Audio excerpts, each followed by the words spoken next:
Você já parou para imaginar que, muito antes de existir uma nação chamada Israel, já havia pessoas que se voltavam para Yahweh com um coração cheio de reverência e esperança? Antes de Abraão receber o chamado para deixar sua terra, antes mesmo de Moisés subir ao Monte Sinai e ouvir o estrondo dos 10 mandamentos, Deus já se revelava e já inspirava atos de adoração genuína.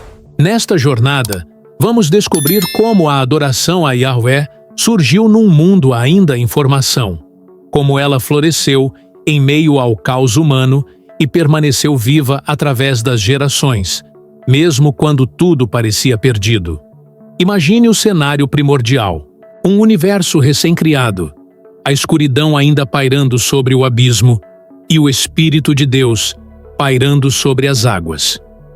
É ali que Adão e Eva experimentam a comunhão direta com o Criador, andando lado a lado no Jardim do Éden. Não havia templos de pedra, nem rituais complexos, apenas um homem e uma mulher ouvindo a voz de Deus na brisa suave do dia. Essa era a forma mais pura de adoração, espontânea, íntima, sem mediadores. Mas o que acontece quando a perfeição se quebra? Quando o primeiro casal desobedece e se esconde entre as árvores, nasce o conceito de sacrifício. Yahweh mesmo realiza o primeiro holocausto, cobrindo a nudez de Adão e Eva com peles de animais. A adoração, então, assume um novo formato, o derramamento de sangue como símbolo de expiação. É aí que aprendemos uma lição fundamental, que a verdadeira adoração envolve reconhecimento da própria limitação humana e dependência da graça divina. Ao longo desta história, veremos personagens que, em meio a gerações corrompidas, mantiveram acesa a chama da adoração. Abel, cuja oferta agradou ao Senhor; Noé, que permaneceu justo num mundo ímpio; Abraão, que edificou altares em terras estrangeiras; e até mesmo figuras inesperadas como Melquisedeque, rei e sacerdote do Deus Altíssimo. Cada um deles nos ensina algo sobre o que significa adorar em espírito e em verdade. E não para por aí. A jornada prossegue até a libertação do Egito, a instituição da Páscoa e o cântico de vitória de Moisés. Passa pelo coração transformado de um rei-poeta chamado Davi, pelas provações de Jó, e chega ao ministério de Jesus, que redefiniu o culto ao declarar: Deus é espírito, e importa que seus adoradores o adorem em espírito e em verdade. Nesta série, você não vai apenas assistir a uma aula de história. Vai se envolver numa viagem que questiona: como podemos hoje resgatar essa adoração genuína? Como viver uma fé sem rituais vazios, mas com um coração sincero? Prepare-se para descobrir, bloco a bloco, as chaves que sustentaram a adoração verdadeira muito antes de existir um povo chamado Israel, e como essas chaves continuam abertas para você. No princípio, quando o mundo ainda era uma tela em branco e Deus pairava sobre as águas, ele formou o primeiro homem do pó da terra e soprou em suas narinas o fôlego da vida. Adão despertou não apenas para existir, mas para caminhar lado a lado com o Criador em um jardim perfeito.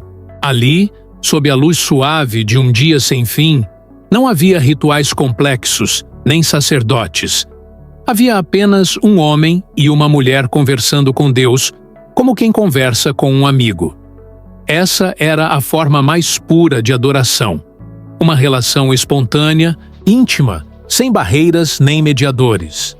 Mas a harmonia foi quebrada quando Adão e Eva escolheram desobedecer a um único mandamento: não comer do fruto da árvore do conhecimento do bem e do mal. Ao provar daquele fruto, eles não apenas questionaram a autoridade divina, mas perderam a confiança que sustentava sua comunhão. A perfeição deu lugar à vergonha, o diálogo sereno, ao medo que os fez se ocultar entre as árvores. Logo, depois, Deus mesmo realizou o primeiro sacrifício. Matou animais para confeccionar peles e cobrir a nudez do casal envergonhado. Aquele ato inaugural ensinou algo essencial. A restauração da relação com o Criador exige reconhecimento da nossa fragilidade e dependência de sua graça. Não bastava simplesmente lamentar o erro. Era preciso um custo, o derramamento de sangue, para simbolizar que o homem por si só não poderia reparar o abismo aberto pelo pecado. Nesse cenário, o conceito de adoração ganhou profundidade. Não se tratava apenas de palavras ou rituais externos, mas de um coração que reconhece a própria limitação e se volta para Deus em busca de redenção. A caminhada no jardim se transformou em lição atemporal. Adorar é viver em presença, obedecer por amor e reconhecer que somente pela graça divina podemos restabelecer o vínculo rompido. Hoje, embora conheçamos altares de pedra, templos grandiosos e liturgias complexas, a essência permanece a mesma. A verdadeira adoração acontece quando abrimos espaço para Deus em nosso dia a dia, quando confiamos em seus caminhos e admitimos nossa necessidade de perdão e cobertura. Assim como Adão ouviu a voz de Deus na brisa do dia, somos convidados a ouvir sua voz em meio à correria moderna, resgatando a simplicidade e a intimidade que definem o culto genuíno. Noé era um homem descrito como justo e íntegro em meio a uma humanidade que se entregara completamente ao mal. Quando Deus olhou para a terra, viu que a maldade do ser humano se multiplicara e que todo o desígnio dos pensamentos do coração era apenas o mal continuamente. Em contraste, Noé andava com Deus, mantinha uma fé firme quando todos ao seu redor ignoravam o Criador. Numa época em que a violência e a corrupção dominavam cada aspecto da vida, ele construiu uma arca por ordem divina, uma obra absurda aos olhos de seus contemporâneos, pois nunca haviam visto chuva cair nem inundações. Varreram a terra. Enquanto a zombaria ecoava e a incredulidade reinava, Noé obedeceu sem questionar, medindo cada tábua, cada prego, cada junção segundo o projeto revelado. Sua obediência trouxe risos de escárnio, mas também revelou a solidez de sua confiança. Ele não construía apenas um barco, mas um símbolo de esperança. Quando o grande dilúvio veio, cobrindo montanhas e sepultando cidades, a arca tornou-se o único refúgio para a preservação da vida. Dentro dela, Noé, sua família e os pares de cada criatura sobreviveram ao juízo universal. Ao término das águas, Noé saiu e edificou um altar ao Senhor. Ali, oferecendo dos animais limpos e das aves, ele celebrou o primeiro culto pós-dilúvio. O aroma daquele sacrifício agradou a Deus, que estabeleceu um pacto. Jamais destruiria a terra por meio de um dilúvio. O arco-íris que surgiu no céu tornou-se o sinal visível dessa aliança, lembrando a cada chuva do céu que a misericórdia de Deus acompanha sua justiça. A história de Noé nos mostra que a verdadeira adoração persiste mesmo quando o mundo se afasta de Deus. Entre pessoas que seguiam seus próprios caminhos tortuosos, ele manteve viva a fé primitiva de comunhão e sacrifício. Sua vida demonstra que a adoração genuína exige coragem para obedecer, mesmo sob pressão social, e disposição para agir conforme a voz divina, ainda que pareça ilógica aos padrões humanos. Hoje, somos chamados a aprender com Noé, construir nossos altares de fidelidade em meio a uma cultura muitas vezes indiferente à espiritualidade. A adoração não se limita a momentos confortáveis, mas se revela na obediência que persiste quando as circunstâncias são adversas. Assim como Noé ergueu sua oferta em solo renovado, somos convidados a apresentar nossos próprios sacrifícios de gratidão, tempo, talentos e confiança, reconhecendo que Deus honra quem o busca com integridade. No deserto de Ur, Abraão vivia em meio a um povo que servia a muitos deuses. Seu próprio pai, Terá, adorava ídolos de madeira e pedra, e as festas religiosas eram marcadas por rituais complexos e sacrifícios múltiplos. Então veio a voz de Yahweh: sai da tua terra, da tua parentela e da casa de teu pai, para a terra que eu te mostrarei. Sem mapa, sem alianças humanas, Abraão obedeceu. Deixou confortável rotina e valores familiares para seguir um Deus invisível, movido por uma fé que poucos compreendiam. Ao chegar a Canaã, Abraão edificou um altar onde quer que fosse, demonstrando que sua prioridade não era conquistar terras, mas cultivar adoração. Esses altares simples, feitos de pedras empilhadas, não chamavam a atenção de reis ou sacerdotes locais, mas serviam como pontos de encontro entre o homem e o divino. Neles, Abraão derramava suas ofertas: um carneiro, um bocado de farinha, o melhor de sua colheita. Cada sacrifício lembrava que a terra lhe fora prometida, não por mérito humano, mas por graça divina. Em um dos momentos mais surpreendentes, após resgatar seu sobrinho Ló, Abraão encontrou Melquisedeque, rei de Salém e sacerdote do Deus Altíssimo. Esse encontro não aparece em lendas populares nem mitos épicos. É registrado na própria inspiração divina. Melquisedeque trouxe pão e vinho, abençoou Abraão e declarou: bendito seja Abraão pelo Deus Altíssimo, que entregou teus inimigos em tuas mãos. Então, Abraão deu o dízimo de tudo. Ao fazê-lo, reconheceu que havia outros adoradores de Yahweh além de sua linhagem, que o Deus de Israel se revelava também a reis e sacerdotes inesperados. Essa cena misteriosa lança luz sobre a universalidade da adoração verdadeira. Não se limita a um povo, a uma cultura ou a um templo específico. Mesmo antes de existir Israel, havia testemunhas fiéis em terras estrangeiras, pessoas capazes de reconhecer o soberano Criador e praticar o culto com simplicidade e reverência. Abraão aprendeu que a adoração não é posse exclusiva, mas relacionamento, aberto a todos que buscam a verdade. A fé de Abraão foi testada de novo no Monte Moriá, quando Deus pediu que oferecesse Isaque, seu filho da promessa. Sem questionar, Abraão subiu com o jovem e a lenha, pronto para sacrificar o que amava de mais precioso. No último instante, um anjo o deteve, e um carneiro apareceu preso pelos chifres num arbusto. A provisão divina tornou-se metáfora, eterna. Deus mesmo prepararia o sacrifício para restaurar o homem ao convívio com seu coração. Essa história nos desafia hoje. Até que ponto confiaríamos em Deus se Ele pedisse o que mais valorizamos? A adoração genuína se revela na obediência radical, na disposição de entregar nossos planos, sonhos e seguranças, crendo que aquele que chama é fiel para cumprir suas promessas. No coração da Galileia, quando Jesus de Nazaré começou seu ministério, ele desafiou todas as convenções religiosas de sua época ao ensinar que a verdadeira adoração não estava circunscrita a um templo de pedra ou a rituais rígidos, mas emergia de um coração alinhado com o Espírito de Deus. No encontro junto ao poço de Samaria, dirigiu-se a uma mulher marginalizada e declarou: mulher, a hora vem em que nem neste monte, nem em Jerusalém, adorareis o Pai. Adorareis em espírito e em verdade.